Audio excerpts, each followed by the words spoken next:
스바냐 2장 1절로 3절 말씀 같이 읽습니다. 수치를 모르는 백성아 모일지어다 모일지어다. 명령이 시행되어 날이 겨같이 지나가기 전 여호와의 진노가 너희에게 내리기 전 여호와의 분노의 날이 너희에게 이르기 전에 그리할지어다.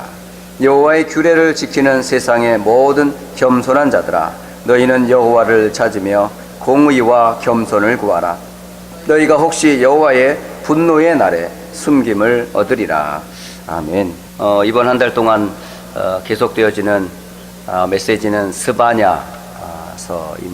그래서 스바냐서를 통해서 여러분이 짧은 스바냐 3장의 내용이지만은 여러분 꼭 붙잡아야 될 세 가지는 반드시 붙잡아야 합니다. 첫째는 뭐냐면 스바냐라고 하는 그 개인이 붙잡은 메시지. 그러니까 구원받은 성도 나만의 메시지가 반드시 있어야 됩니다. 이것은 하나님께서 우리에게 주시는 메시지이기 때문에 스바냐서를 통해서 개인의 메시지 꼭 붙잡기를 부탁을 하고요. 또 하나 붙잡아야 될 메시지는 지금 이스라엘과 유대를 향하여서 하나님이 또 주시는 말씀이 있어요. 이 유대와 이스라엘은 무엇을 얘기하냐면 사실은 교회를 얘기합니다. 교회. 그렇기 때문에 교회를 향하여 주시는 메시지로 여러분이 꼭 그래서 교회를 놓고 기도할 때마다 이런 메시지를 가지고 함께 기도해 주시면 좋을 것 같고요. 또 하나는 우리가 반드시 놓치지 말아야 될 것이 있는데 바로 그게 열방과 선교 현장입니다. 그게 바로 지금 오늘 이번 주에 오늘 선포되어지는 메시지 가운데 이스라엘과 유대 주변 나라들의 이야기가 나와요. 이건 뭘 얘기할까요? 바로 현장을 얘기하기도 하고 선교를 얘기하기도 합니다. 만약에 전도와 선교를 놓쳐버리면 어떻게 될까요? 전도의 문이고 선교의 문이 될 축복이 오히려 뭐가요? 재앙으로. 그게 뭐예요? 전쟁으로. 온갖 이 우상과 사단의 어떤 그 문화가 틈타서 정말 유다도 망가지고 또 결국은 개인도 무너지는 이런 저주와 재앙이 오히려 역으로 와요. 그래서 이 스바냐서를 통해서 우리가 꼭 붙잡아야 될 개인의 메시지, 또 우리 교회의 메시지, 더 나아가서 우리 열방과 현장을 향한 세계복음화의 메시지를 붙잡는 그런 기회가 되어지시기를 주의 이름으로 축복합니다. 자, 먼저 보시면 여러분 스바냐 1장 1절에 이런 말씀이 나와요. 아몬의 아들 유다 왕 요시야의 시대에 스바냐에게 임한 여호와의 말씀이라. 스바냐는 히스기야의 현손이요 아마랴의 증손이요 그다랴의 손자요 구시의 아들이었더라. 지금 이 스바냐의 배경을 설명하고 있어요. 그러니까 스바냐가 어떤 시대에 활동을 했으며 또 무엇을 전달했으며 이 사람이 어떤 삶을 살았는지를 간략하게나마 1절 안에 나와 있어요. 그래서 한 4명의 왕을 여러분이 이해를 하셔야 하는데, 첫째는 뭐냐면 이 스바냐의 현손이라고, 그러니까 누가냐면 4대 조상이 누구냐면 히스기야라는 왕이에요. 그러니까 히스기야 왕이 있고, 두 번째로는 히스기야의 아들이 있는데요, 히스기야의 아들이 므낫세라는 왕입니다. 이 므낫세라는 왕 이후에 아몬이라는 왕이 있고요, 이 아몬이 죽고 이 요시야의 왕이 대를 이어서 지금 이스라엘에 일어나고 있는 일들을 이 사람이 지금 보고 있는 거예요. 그러니까 히스기야, 므낫세, 아몬 이어서 지금 요시야 시대에 하나님의 말씀이 누구에게 임했다? 스바냐에게 임했다라고 하는 거예요. 그러니까 하나님의 말씀이 스바냐에게 임했던 것처럼 우리 성도에게 뭐가 있어야 되냐면 하나님의 말씀이 있어야 돼요. 구원받은 성도에게 나는 모태신앙인데요, 나는 어려서부터 교회를 다녔는데요, 나는 지금 교회 다닌 지 몇 년이 됐어요, 이런 연도를 자랑할 것이 아니라 하나님이 내게 주신 그 말씀이 있어야 한다는 거예요. 많은 성도들과 많은 신앙생활 오래 하신 분들이 뭐냐면 교회 생활은 잘 알아요. 그리고 교회에 대해서 잘 하시는 것 같아요. 그런데 뭐가 없어요? 자신의 신앙을 대변하는 말씀이 없는 거예요. 말씀이. 늘 안타까웠어요. 그게. 저도 역시 마찬가지였고요. 비록 불신자의 배경에서 자라났지만은 제가 늘 안타까웠던 게 뭐냐면 하나님의 뜻은 뭡니까? 또 하나님이 내게 주시는 말씀이 뭡니까? 이 부분에 대한 답이 없었거든요. 그러면 하나님이 내게 주시는 말씀, 그게 뭐여야 될까요? 그게 나를 향한 구원의 말씀이 반드시 있어야 한다는 거죠. 그렇지 않습니까? 아니, 하나님을 믿는다고 하는데 하나님을 믿는 자녀의 비밀이 구원인데요, 이 구원의 약속이 없어요. 구원의 비밀을 모르고 신앙생활을 해요. 구원의 감격을 뭐 옛날 첫사랑이라 얘기하면서 지금도 그 감격은 계속되어지고, 우리의 사실은 하나님 앞에 설 때도 그 근거 가지고 서게 되거든요. 또 증거는 이것이니 라고 돼 있어요. 하나님의 아들이 있는 자에게는 뭐가 있고요? 생명이 있고, 하나님의 아들이 없는 자에게 뭐가 없다고요? 생명이 없느니라. 그 증거가 누구라요? 하나님의 아들, 곧 그리스도를 믿는 그 믿음이 나를 구원해 주었다 라고 하는 이 구원의 증거가 있어야 한다는 거예요. 결혼을 하게 되면 자연히 임신을 하게 되잖아요. 그런데 자연히 임신이 안 되는 가정이 있어요. 시간이 지나도 아이가 안 생긴다니까요. 그거는 여러 가지 뭐 유전자의 문제도 있을 수 있고, 또 여러 가지 뭐 두 남녀 간의 어떤 그 관계에도 문제가 있겠지만은, 중요한 거는 후손을 봐야 되는데 후손을 보지 못하는 경우. 그런데 후손에 대한 간절한 갈급함이 있으면 뭐가 있어요? 그런 후유증, 그런 증상이 나온다니까요. 이름하여 배도 불러오고, 입도 또 하게 되고, 입맛도 사라지고, 몸에 또 이상한 변화가 온다니까요. 그런데 뭐가 없어요? 생명이 잉태되지 않은 상태가 있어요. 그걸 이름하여 뭐라 그러죠? 상상하면 임신이 된다니까요. 근데 그 임신은 가짜 임신이에요. 그러니까 교회를 다니면 직분도 받습니다. 그리고 교회 생활도 잘합니다. 그리고 여러 가지 교회를 잘 아는 것 같습니다. 그런데 정작 생명의 비밀 되시는 구원의 그 비밀, 그 언약이 내게 없단 말이에요. 다시 말해서 예수가 누구인지 모르고 교회를 다닌다니까. 이게 이름하여 상상 임신, 생명 없는 교인들이 참 많습니다. 그러니까 문제만 생기면 언약 속으로, 본질 속으로 들어가는 것이 아니라 외부의 것에 자꾸 넘어지는 거예요. 그러니까 이리 쏠리고 저리 쏠리고. 그러니까 보고만 하면 완전한 거거든요. 더 이상 필요한 게 없거든요. 오직 그리스도, 오직 하나님의 나라, 오직 성령, 이 약속 붙잡고 초대교회는 승리했거든요. 그러면 그 한 사람 한 사람들이 붙잡았던 약속과, 그리고 오늘 스바냐가 붙잡았던 여호와의 이 말씀, 물론 이 말씀은 유대를 향하여, 열방을 향하여 주시라고 하는 메시지, 사명의 메시지도 있겠습니다만은, 먼저 이 사람이 무엇을 알았을까요? 다 표현은 하진 않았지만은 구원의 비밀을 몰랐을까요? 저는 분명히 알았다고 봅니다. 구원의 메시지가 되시는 그리스도를 이 스바냐는 분명히 알았다고 저는 확신합니다. 해서 개인의 메시지, 우리 태영아에서부터 우리 목회자 이르기까지 모든 성도, 휴스턴이라고 하는 곳에 안디옥 교회 성도들이라면 개개인들마다 뭐가 있어야 한다? 나의 구원을 확증하는 메시지가 분명히 있어야 한다. 그 구원의 확증이 바로 뭘까요? 여자의 후손으로부터 육신을 입고 이 땅에 오신 그리스도가 누구라? 예수라.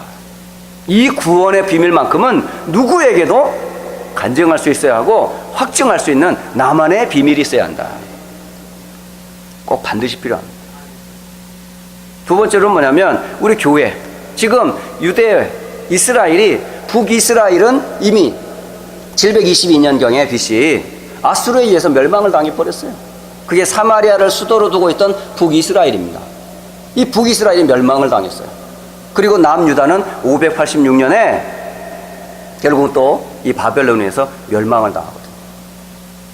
그러니까 이스라엘은 곧 무엇을 얘기할까죠? 언약의 백성들 공동체를 얘기해요. 근데 언약의 공동체였던 이스라엘, 유다가 왜 이렇게 멸망을 당해야 하냔 말이죠. 그건 뭘까요? 온 백성, 온 이스라엘 공동체가 언약의 비밀인 그리스도의 언약을 함께 붙잡지 않았기 때문에 그래요. 참 안타까운 것은 히스기야 왕이 하나님의 말씀을 따라 다윗 다음으로 정말 하나님을 섬기며 선한 왕으로 인정받았던 히스기야 왕이었음에도 불구하고, 이스라엘 백성들은 그 히스기야가 붙잡고 개혁을 주도했던 그 운동에 온 성도들이 올인하지 않은 거예요. 또 하나, 그 아들 므낫세가 55년간을 유다를 통치하는데요, 그 55년 동안 뭐 했는 줄 아세요? 아버지 히스기야의 선한 길을 걸어간 것이 아니라 여호와 보시기에 악한 길을 행했더라 이랬대요. 그러니까 다른 길을 가버렸어요. 하나님을 향한 길이 아니라 우상의 길, 바알을 섬기고 몰렉을 섬기고 심지어는 자녀들을 불에 태워 죽이고 이런 일을 자행했다니까요. 그리고 오히려 그 지워졌던 성전에다가 아세라 목상을 조각한 것을 세워놓고 하나님 이름 대신에 아세라 신을 섬기는, 그리고 심지어는 영매자들, 귀신 들린 자들의 지도를 받아서 나라를 운영하는 그런 시대가 되었다니까요. 그러니까 므낫세 임금이 55년간을 그렇게 뿌렸어요. 그런데 처음에는 좀 막 이렇게 거부감이 있었겠죠. 그런데 이게 문화가 되고 이게 사회의 어떤 분위기가 되면 어떻게 해요? 뭐 남들도 다 아는데 뭐 누구도 그렇고 누구도 그렇고 다 괜찮아. 처음에는 죄책감 이러면 안 되는데 하다가 숫자가 늘어나고 여론이 조성이 되고 국가의 분위기가 되고 계속 캠페인이 일어나면 어떻게 될까요? 사람은요 마음이 변해요. 변질돼요. 그리고 어느 날 그게 뭐죠? 자연스럽게 돼버린다. 그게 뭐가 돼? 체질화되고 문화화되고 하지 않으면 안 되는 불편함. 그거를 누가 했다고요?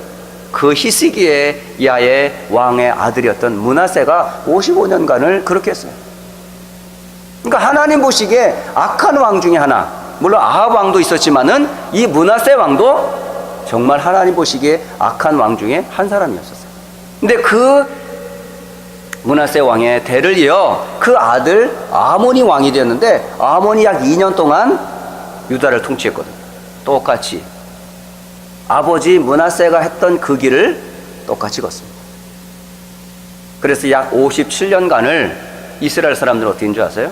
우상과 영적인 문제로 완전히 나라가 하나님 보시기에 진노하지 않으면 돼요. 그러니까 지금 스바냐가 이런 배경을 두고 요시야라고 하는 8살 된 아이가 임금이 되어서 나라를 다스렸거든요. 한 20몇 년 동안을. 그런데 그 시대에 이미 흘러왔던 과거의 이스라엘과 유대의 우상과 그 모습을 바라보면서 요시야가 이제 개혁운동을 주도할 때에 옆에서 도왔던 선지자가 누구였다? 스바냐라고 하는 선지자였어요. 이 스바냐가 개혁운동을 주도했던 사람들이었습니다마는 성도들이, 온 이스라엘 백성들이 이 개혁운동에 동참했을까요? 아니에요. 근본적인 개혁이 일어나지 않았어요.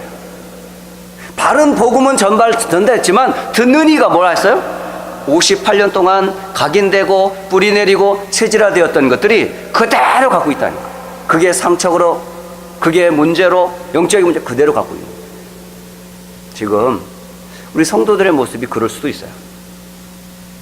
그리스도 알기 이전에, 복음이라는 그분을 알기 이전에 우리는 불신자 상태 가지고 있는 함정과 틀과 올무에 그대로 갖고 있다니까요. 그게 영적으로, 정신적으로, 육신적으로 그대로 뭐가 돼 있어요?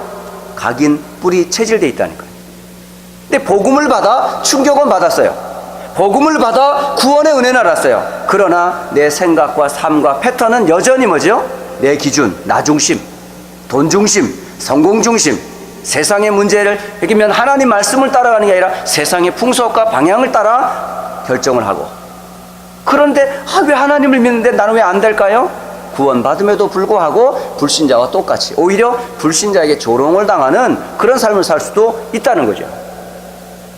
어떻게 해야 됩니까? 그러면 근본적인 개혁, 근본적인 복음의 본질, 교회가 완전히 거기에 올인하지 않으면 안 되게 돼 있다니까요. 제가 약 20년 넘게 이 전도운동 속에 있었거든요. 그런데 교회마다 특징이 있어요. 목사님만 복음운동에 하고 성도들은 아예 훈련받지 못하게 하는 교회가 있어요. 그건 목사님이 이 교회에 목사님이 알아서 하니까 목사님만 은혜 받으십니다. 그래서 목사님만 훈련 보내고 성도들은 아예 훈련을 받지 않아요. 어떻게 될까요, 그 교회? 결국은 계속 할 수가 없어요. 그리고 일부만 합니다. 목사님과 몇몇 부류만 합니다.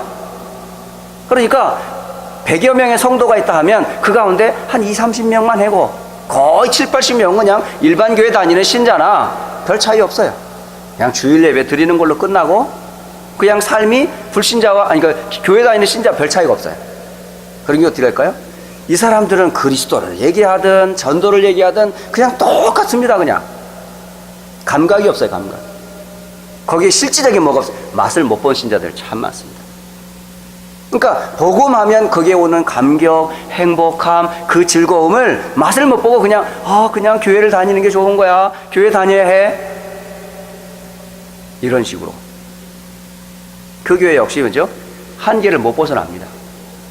결국은 전도와 선교의 본격적인 축복을 전혀 못 누려요.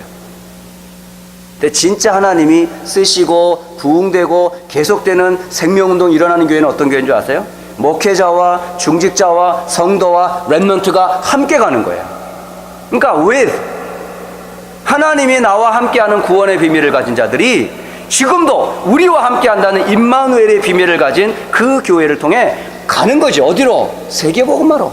완네스가 될 때 뭐가 일어나요? 교회 안팎의 기적이 벅벅 일어나는 거예요. 우리 교회가 어떤 교회에 돼야 되겠습니까, 여러분? 목사님 훈련 받으세요. 얼마든지 훈련 받으세요. 저희들은요 기도만 할게요. 이런 성도 되실래요? 일부만 하실 겁니까? 근본적인 개혁 운동이 일어나지 않으면 유다와 이스라엘 모습처럼 된다니까요. 스바냐가 그렇게 외쳤어요. 그러니까 주의 종이 하나님 말씀을 외쳤다니까요. 그러나 교회 안에 중직자나 성도와 후대들이 그 말씀을 자기 것으로 듣지 않았다니까요. 결국 어떻게 되는 줄 아세요? 결국은 바벨론에 의해서 586년에 망해버렸어요. 한 사람만 일어서도 되는데 그 사무엘 한 사람이 일어났을 때 전쟁이 없었더라 하잖아요. 한 말씀도 땅에 떨어지지 않았다 하잖아요. 지금 저는 이걸 보면서 스바냐 개인 스바냐가 외쳤던 그 대상이었던 교회와 이스라엘과 유다, 더 나아가 주변 강대국들 오늘 메시지를 하고 있거든요. 오늘 이 메시지를 여러분 들으시면서 교회가 붙잡아야 할 메시지, 교회가 함께 왜 이 복음운동을 해야 하는지, 더불어 오늘 아메리카 개혁 총회 주일로 총회에서 함께 예배를 같이 하자 하고 함께 기도하자. 이게 뭘까요? 이 아메리카라고 하는 대륙 안에 이 복음운동하는 교회로 함께 뜻을 모으고 함께 전도와 선교의 방향을 맞춰 가는 총회가 있습니다. 그게 아메리카 개혁 총회라고 하는 교단이 있어요. 세워진 지는 얼마 안 됐어요. 그 어떻게 보면은 시스템도 여러 가지 내용도 여러 가지 본격적인 사업도 여러 가지 부족한 부분이 많이 있어요. 하지만 이 교회들의 공통점이 뭔지 아세요? 똑같아요. 오직 그리스도만 말하겠다, 전도와 선교의 방향을 맞추겠다라는 중심을 가지고 있습니다. 그런데 이게 하나 되기가 잘 안 돼요. 교회가 있어요. 동부 지역에, 서부 지역에, 중부, 북부 지역에, 심지어 이 남부 지역에 교회들이 있는데 함께 뭔가 이렇게 하려고 하면 교회가 너무 약해요. 그리고 함께 할 만한 그런 어떤 이런 부분들이 너무 약해요. 이번 기회에 여러분 기도 제목을 삼고 아메리카 개혁 총회를 놓고 기도하셔야 됩니다, 여러분. 네. 교회 개인을 놓고 기도하셔야 됩니다. 교회를 놓고 기도하는 것도 좋습니다. 그러나 또 하나 기도해야 될 것 중에 하나가 뭐냐면 아메리카 개혁 총회를 놓고 기도하셔야 합니다. 왜? 국내에 있는 교회가 아니고 해외 미국에 있는 교회라고요. 그럼 이 교회들이 세워진 이유, 있어야 될 존재 이유가 뭘까요? 딱 하나거든요. 선교거든요. 선교. 그러니까 주변국들을 복음화하기 위한 세워진 교회들, 이 교회의 축복을 우리가 놓쳐서는 안 된다는 거예요. 그래서 저는 그런 바람이 있어요. 정말 우리 태영아로부터 모든 목회자들까지 이 모든 교회가 함께 동참하자. 우리 휴스턴 안디옥 교회가 함께 개혁총회를 위해 함께 우리가 헌신할 수 있도록 작게나마 헌신할 수 있는 마음을 함께 담아서 우리 헌금도 하고 같이 기도도 드리고 함께 힘이 되어주자. 예. 우리 휴스턴 안디옥 교회가 그런 총회를 돕는 그런 교회가 좀 됐으면 좋겠다. 아, 그거 뭐 총회하고 나하고 무슨 상관 있어? 아, 이 총회가 하는 일이 뭐가 있어? 우리하고 뭐 상관 있어? 그러니까 안 되는 거예요. 총회가 해야 될 그 이유. 제가 참 이 총회에 대해서 마음을 담았던 것은 일반 교회 교단에서 제가 신앙생활 할 때는 그걸 잘 몰랐거든요. 그런데 여러분 잘 아시잖아요. 이 다락방 전도 운동이 한참 국내적으로 확산될 때에 다락방에 좀 이단적인 것이 있다, 좀 사이비적인 요소가 있다, 뭐 약간 좀 차이가 있다 해가지고 조성이 됐어요. 그래가지고 이단 사이비 대책위원회라는 것들이 세워져서 일반 교단에서 다락방을 조사하기 시작을 했죠. 그래가지고 다락방 운동을 하는 목회자들을 어떻게 됐어요? 다 면직을 시켜버렸어요. 그래가지고 목사 면직을 시켜버렸어요. 노예에서 탈출시켜버렸어요. 출세해버렸어요. 이런 분들이 그럼에도 불구하고 어떻게 했어요? 약 500여 명의 목사님들이 계속 전도 운동을 했거든요. 시기전 총회에서 뭐라고 하든 뭐든 하든 상관하지만 그냥 계속 가셨어요. 가시던 중에 1997년, 지금부터 한 20년 전, 그때에 서울의 지금의 예원교회 현장에서 전도 총회가 조성이 됐어요. 창립이 됐어요. 그때 일대 총회장이 누구셨냐면 지금은 하나교회, 대구 하나교회 송현교회의 박지원 목사님이 일대 총회장이 되셨어요. 그분이 딱 창립 총회 메시지를 하실 때 첫 마디가 뭔지 아세요? 우리 전도총회는 전도와 선교에 방해가 된다면 해산하겠습니다. 이러셨다니까. 아니 이제 시작해가지고 뭔가 해야 될 시작에 해산하겠다는 거예요. 뭐가 방해가 된다면? 전도와 선교에 방해가 된다면. 이 말은 다시 말하면 뭐죠? 전도와 선교에 망해가 많은 교단이 하고 있다는 거예요 지금. 오히려 진짜 복음운동하는 교회를, 진짜 복음운동하는 전도단체를 뭘 해요? 족쇄를 잡아요. 그게 이단도 아닌데 이단이라고. 이단 누명을 씌웁니다. 왜 그럴까요? 교인 이동이라고 하는 그것 때문에. 내 교인이 저 교회로 갔다는 거죠. 우리 교회가 저 교회 때문에 부흥에 방해가 된다는 거예요. 이런 식으로 해서 전도총회가 결국은 세워졌을 때에 그 박주원 목사님이 외쳤던 메시지, 전도와 선교에 방해가 된다면 교단을 해산하겠습니다. 결국은 개혁총회로 영입된 이유도 하나입니다.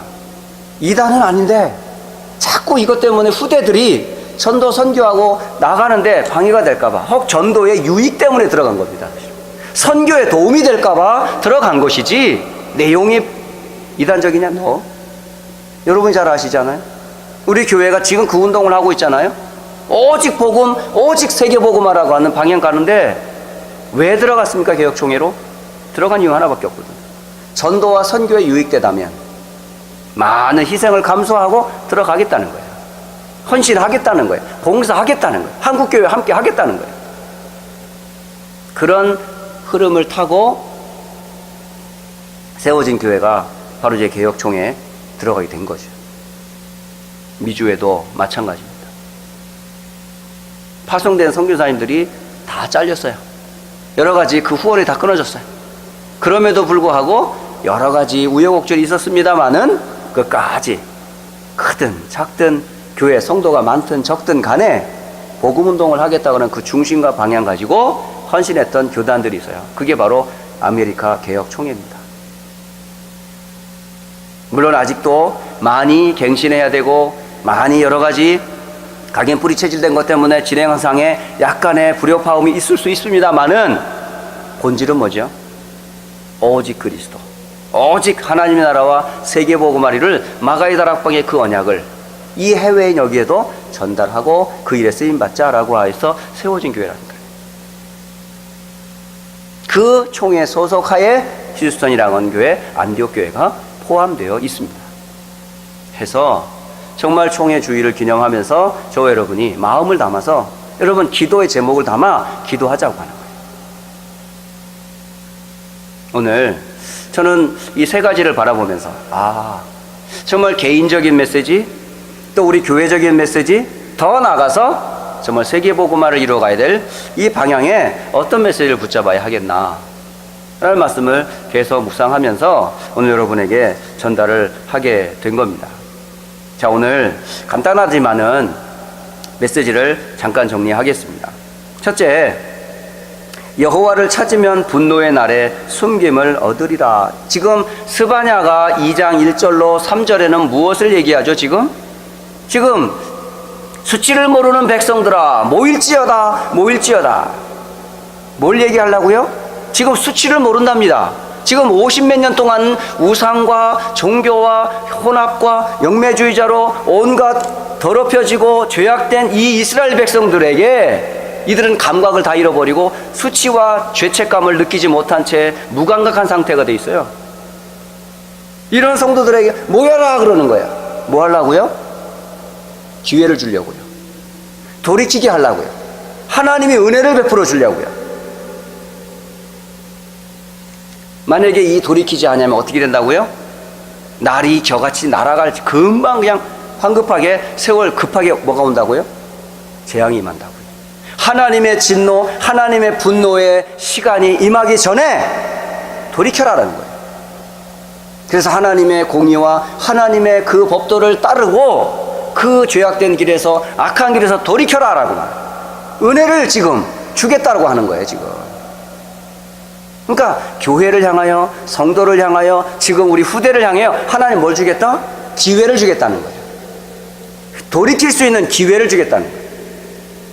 그런데 이스라엘 사람들이 돌이켰습니까? 안 돌이켰습니까? 안 돌이켰습니다.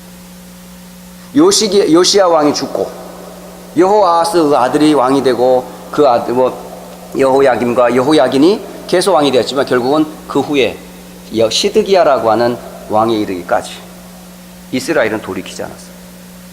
결국은 586년에 바벨론이 남유다 예루살렘을 함락해버리죠. 기회를 하나님 주십니다. 그러나 기회를 어떻게 됐어요? 받아들이고 회개하고 하면 어떻게 돼요? 심지어 요나가 외쳤던 아수르의 수도 니느웨가 40일 후면 멸망할 거라고 하는 그 금박하게 외쳤던 그 사빌길 되는 길을 하루만 외쳤는데도 니느웨의 그 왕으로부터 짐승의 새끼까지 다 금식했을 때 하나님 어떻게 했어요? 뜻을 돌이켜 아수르의 수도 니느웨 12만 명을 멸하지 않았거든요. 아니 이방 민족 아수르의 니느웨 사람들도 좌우를 분별하지 못해 그들을 회개할 때 기회를 주었을 때 그 돌이켰을 때 그들은 회개를 했는데 하나님이 은혜를 베풀어 주셨는데 하물며 구원받은 하나님의 백성들이 자신이 하고 있는 문제와 사건들을 주께 회개하고 돌이키고 하나님의 은혜를 구할 때에 왜 하나님이 그들에게 기회를 주시지 않냐 이 말이죠. 은혜를 왜 베풀어 주지 않겠냐는 거죠. 그런 말씀이 여러 군데가 있습니다만은 제가 성경 두 군데를 찾아왔어요. 여러분 이 성경 두 군데를 보면 이사야 55장 6절과 7절 그리고 고린도 후서 6장 2절 이게 지금 무엇을 말씀하냐면 이사야 55장 6절과 7절에 이렇게 말씀하십니다. 너희는 여호와를 만날 만한 때에 찾으라. 가까이 계실 때에 그를 부르라. 악인은 그의 길을 불의한 자는 그의 생각을 버리고 여호와께로 돌아오라. 그리하면 그가 긍휼히 여기시리라. 우리 하나님께로 돌아오라. 그가 너그럽게 용서하시리라. 이렇게 돼 있어요. 고린도후서 6장 2절에 이렇게 말씀하십니다. 이르시되 내가 은혜 베풀 때에 너에게 듣고 구원의 날에 너를 도왔다 하셨으니 보라 지금은 은혜 받을 만한 때요. 보라 지금은 구원의 날이로다. 지금입니다. 지금. 과거에 어쨌든 간에 우리가 미래에 어떤 문제가 생기기 전에 지금 우리가 뭐 해야 된다? 은혜 받아야 되고 은혜가 필요하다는 것을 스바냐는 말씀을 주고 있어요. 성도들에게 과거의 상처 거기 사로잡히지 마세요. 미래의 불안 걱정하지 마세요. 지금 중요한 건 뭐죠? 지금 여러분이 은혜 받으면 과거 문제 안 됩니다. 미래 불안할 필요 없습니다. 지금 하나님의 은혜를 베푸면 과거, 현재, 미래 구원이에요. 구원. 구원이라는 것은 미래적인 구원이 아니고 과거적인 구원만이 아니라 과거, 현재, 미래 모든 문제 끝. 이게 구원이거든요. 그래서 우리에게 그걸 보고 은혜라 그러는 거예요. 은혜는 값없이 받는 거예요. 값없이 받았어요. 그거를 누리시면 돼요. 이거를 유대 백성들이 스바냐를 통해 전달을 받았는데 그것을 받아들이지 않았다는 사실. 자, 그러면 이웃 강대국들은 어떨까요? 지금 동쪽과 서쪽, 남쪽과 북쪽에 4개의 나라가 있어요. 큰 나라들이 있어요. 그게 바로 스바냐 2장 4절로부터 13절까지 이게 지금 쭉 나라들이 나와 있습니다. 여기 지금 보면 이게 동쪽에는 어떤 나라가 있냐면, 그러니까 이스라엘 유대를 중심으로 오른쪽인 이 동쪽에는 어떤 나라가 있었냐면 모압과 암몬이 있었어요. 그리고 서쪽에는 어떤 나라가 있었냐면 블레셋이라는 나라가 있었어요. 그리고 북쪽으로는 아수르가 있었고 남쪽으로는 구스, 에디오피아라는 나라가 있었어요. 그게 오늘 그거를 말씀하고 있는 거예요. 여기 지금 4절에 보면 가사는 버림을 당하며 아스글론은 폐허가 되며 아스돗은 대낮에 쫓겨나며 에그롤은 뽑히리라. 해변 주면 그렛 족속에게 화 있을진저. 이게 바로 뭐냐면 블레셋의 5대 도시예요. 블레셋의 큰 도시가 바로 여기 가사, 아스글론, 아스돗, 에그론, 그렛이라고 하는 큰 족속이 있어요. 블레셋 족속 가운데. 근데 그 나라가 어디냐면 블레셋이라고 하는 이 남유다의 사실은 서쪽에 있는 블레셋이라는 나라예요. 이 나라를 하나님께서 어떻게 하시겠다고요? 치시겠다고. 이건 멸망시키겠다는 거죠. 그리고 또 하나, 이제 이 8절에 보면 모압의 비방과 암몬 자손이 조롱하는 말을 들었나니 그들이 내 백성을 비방하고 자기들의 경계에 대하여 교만하였느니라. 지금 암몬과 모압은 말로 이스라엘 백성들을 조롱하고 비난하고 그 교만함이 극에 올랐어요. 그걸 하나님이 가만 보시지 아니하시고 어떻게 하셨다고요? 여기 이런 말씀 나오세요. 9절을 보시면 그러므로 만군의 여호와 이스라엘의 하나님이 말하노라. 내가 나의 삶을 두고 맹세하노니 장차 모압은 소돔 같으며 암몬 자손은 고모라 같을 것이라. 여러분, 암몬, 모압이 어떻게 됐다고요? 소돔과 고모라처럼 멸망을. 이렇게 또 말씀을 하고 계십니다. 그리고 더불어 밑에 있는 구스라고 하는 나라 12절에 보면 구스 사람들아 너희도 내 칼에 죽임을 당하리라. 이 구스가 바로 말하는 에티오피아라고 하는 나라. 그러니까 그 아프리카 북쪽에 에티오피아 나라 있잖아요. 그러니까 이스라엘 비롯은 남쪽이잖아요. 이 나라도 역시 하나님께서 칼로 멸망을 시켜버리세요. 그리고 아수르 나라입니다.